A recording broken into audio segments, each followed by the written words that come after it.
Hello there YouTube. This video will be documenting the guitar that started it all, my Epiphone Explorer Gothic. The moment I picked this guitar up in my local shop, I fell in love with it. Just from an aesthetics point of view, the guitar itself, the front of the body, the back of the body, the headstock, they were all matte black, but then having a satin black neck, which made it so easy to play. And I looked into the serial number just before recording this video, and it does actually date it back to 2009, and it was made in Korea. The body itself is made of mahogany, and the neck is a set mahogany neck with a rosewood fretboard. It has 24 3/4 inch scale length with a 12-inch radius. And the Alnico Classic humbucker pickups, they really did make me fall in love with it. I mean, they sounded phenomenal. And it also has just a very simple 2 volume and 1 tone. Unfortunately though, this is where the story of this guitar takes a little bit of a downward spiral. So I did unfortunately let this fall into a state of really bad disrepair because of working my full-time job. But I then realised once I had some time off scheduled, I sat there before the time off happened, and I looked at it and I realised how bad it was. So as this is the first guitar that I've ever bought outright myself, I knew I needed to get it back to its former glory. So there was one slight problem though. As I've mentioned before in another video, I can't solder to save my life. So how did I overcome this? Well, that all will be revealed later on through this video. So I'm now going to switch over to the slideshow and voiceover mode. So I will talk to you soon. So as you can see, this guitar was covered from top to bottom in a combination of dust and nicotine. Can confirm, however, my guitars are no longer in this kind of environment. The strings themselves were also destroyed due to this, but honestly, I couldn't remember the last time I changed them. So I swapped them out for a set of 10 gauge Ernie balls. Had all the components laid out on the table, ready to move on to stripping it down and getting it cleaned up. Once the strings were removed, I took the bridge and stop bar off, removed the pickups from the surrounds, took the machine heads off, then I took the electronics out simply by snipping the wires in the control cavity. The other thing left to remove was the pickguard and switch, which was easy work after everything else was removed. I went to work cleaning the body, neck and headstock with Dunlop 65 polish and cleaner. This made short work of it. The fretboard needed a lot more work, but with a combination of scraping the gunk off with a guitar pick and the polish and cleaner, I was able to get it all off. After this, I applied Dunlop 65 fretboard Ultimate Lemon Oil to rehydrate and condition the fretboard. Next task was install the pickups and wiring, which I will detail in a video format just before this next slide. So as I stated at the beginning of this video, I couldn't solder to save my life, if I'm being honest. I still can't.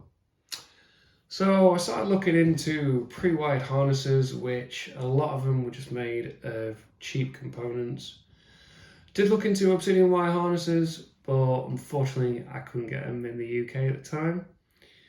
So this was the point where all hope seemed lost. Now, I'd not done any work to the guitar at this point, so my thought was get it cleaned up and then take it to a out-of-town luthier. I'm from a small town, so we didn't really have a repair shop or a luthier local to me at the time. But then, just by chance, I found a solution. I found EMG Pickups solderless conversion kit. Now, I'd always intended on putting Seymour Duncan blackouts into the guitar. I was introduced to them by a friend, so it was my first active pickup I'd ever heard, and I was in awe.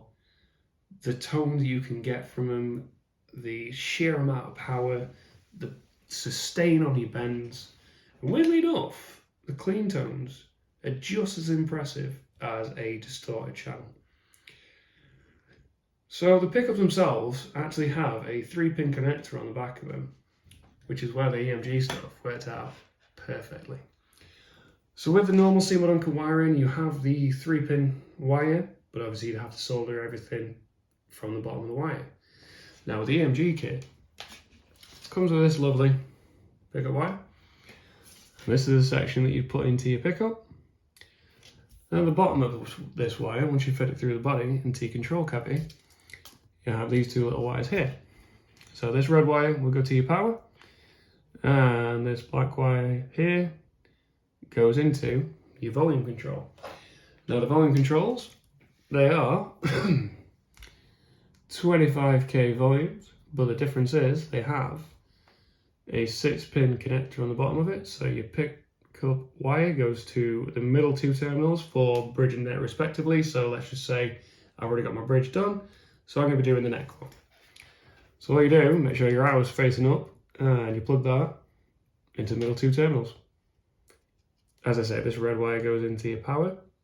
So once you've done that, you need to connect yourself a coax cable into this side of the terminal. So same thing again, push that in, and this goes to the bus.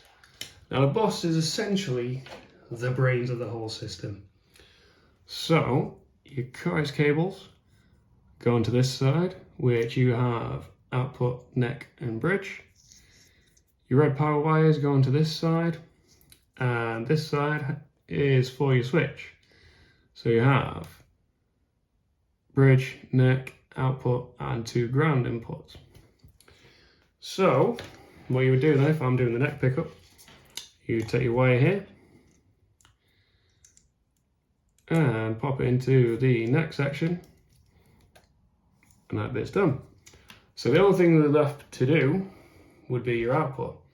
So your output actually runs through your tone control, and this is again a 25k tone control. However, this one only has 4 terminals on it, and also a little thing in the corner down there, that's your capacitor as well.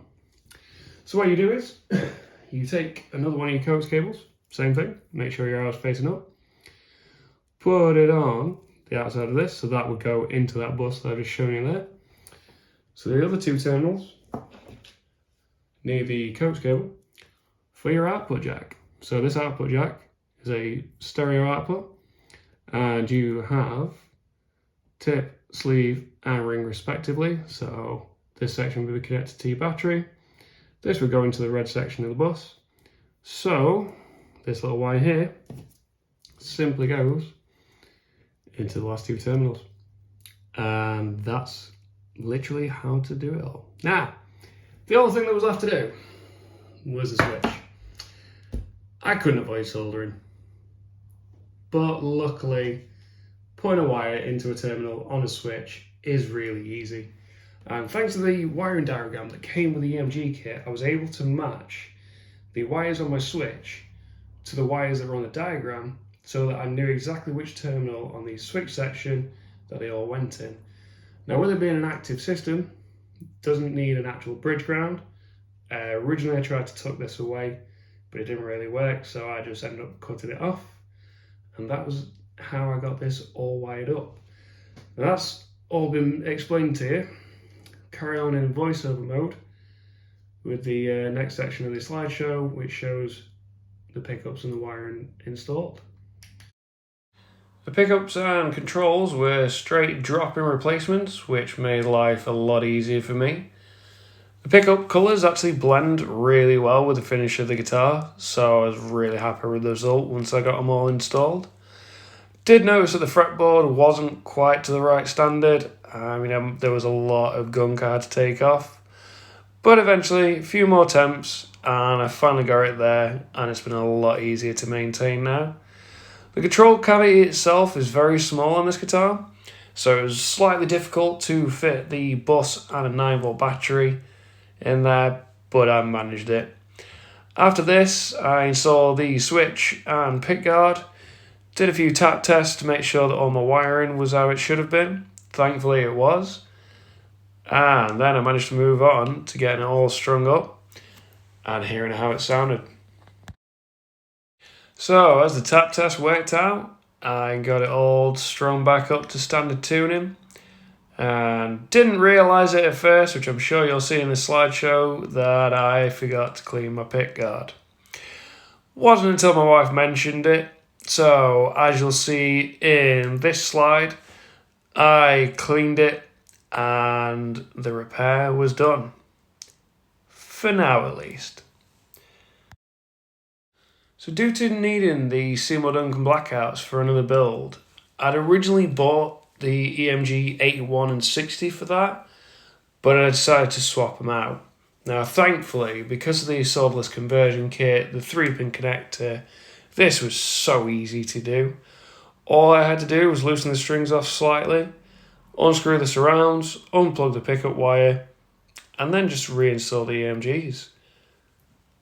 So, the question is, how's the guitar doing now? Well, the eagle-eyed amongst you will have realised that this guitar has been in private place in the entire video section and my previous 2 videos, and it is still as perfect as the day that I brought it back to the standard that it should have always been. The question still remains, how does it sound? Well, in a second I will be doing a little bit of a demo. Now, this is going through my Line 6 Spider 4, and I have that set up on a distorted channel and a clean channel with some delays on it so you get the different effects. The sound quality might not be the greatest because I am just recording this on my phone, so you will be hearing the pure sounds of the amp. You may get some of the sounds from my guitar, so if it doesn't sound the greatest, I do apologise. I am just starting out, and eventually I am planning on getting an audio interface and all that jazz, but for the time being, here comes the sound demo. Alrighty, so I have this in drop C tuning. Now, it's been a while since I've played anything in this tuning. I will play a little bit of the bits that I know. I'm going to start on the clean channel. I'm going to go from the bridge pickup, play a little bit, switch to the neck pickup, do the same thing, then I'll kick over to a distorted channel.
Just a little bit actually there.